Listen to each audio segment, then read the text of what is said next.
Avant de juger cette histoire, souviens-toi d'une chose. Quand l'injustice devient loi, la nature elle-même se révolte. Cette histoire n'est pas qu'un récit, c'est un avertissement, parce que ce qui est enterré vivant finit toujours par revenir. Il existait un village que la pluie avait abandonné, 7 années sans une seule goutte d'eau. Les anciens murmuraient « Les dieux sont en colère », mais personne n'osait demander pourquoi. Les champs craquelaient comme des plaies ouvertes, les enfants avaient faim, les femmes priaient, les hommes baissaient la tête. Chaque mois, le chef ordonnait des sacrifices, mais le ciel restait fermé, parce que les dieux n'acceptent pas les prières sales. Dans ce village vivait un jeune homme nommé Kossi, solitaire, silencieux, toujours vêtu de noir. On l'appelait le fils du disparu, mais Kossi connaissait la vérité. Son père s'appelait Tété, un homme droit, trop droit pour un village corrompu. Tété avait dénoncé le chef et les anciens. Il volait les récoltes des pauvres, il détournait les offrandes aux dieux. Tété avait dit « L'injustice attire la malédiction ». Une nuit sans lune, ils sont venus.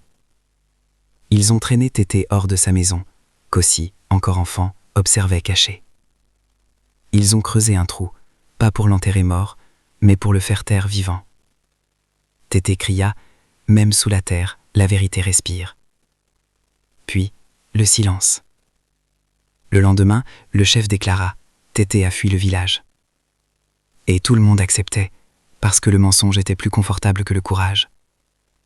3 lunes plus tard, la pluie s'arrêta. Les devins parlèrent enfin. Un innocent a été enterré vivant.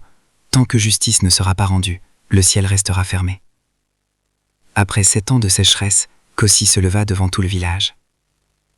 Il dit « Vous avez tué mon père, et les dieux vous regardent depuis 7 ans. » Le chef trembla, les anciens baissèrent la tête.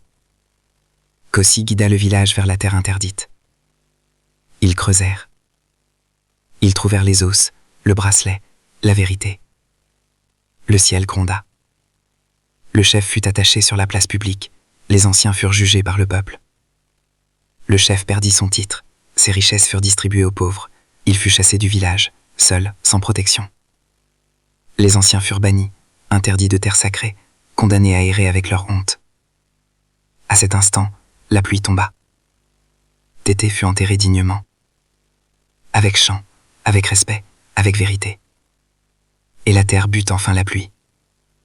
Les dieux peuvent attendre, mais la justice, jamais. Souviens-toi, quand tu protèges l'injustice, tu invites la sécheresse dans ta vie. Abonne-toi pour ne jamais oublier que la vérité finit toujours par tomber, comme la pluie.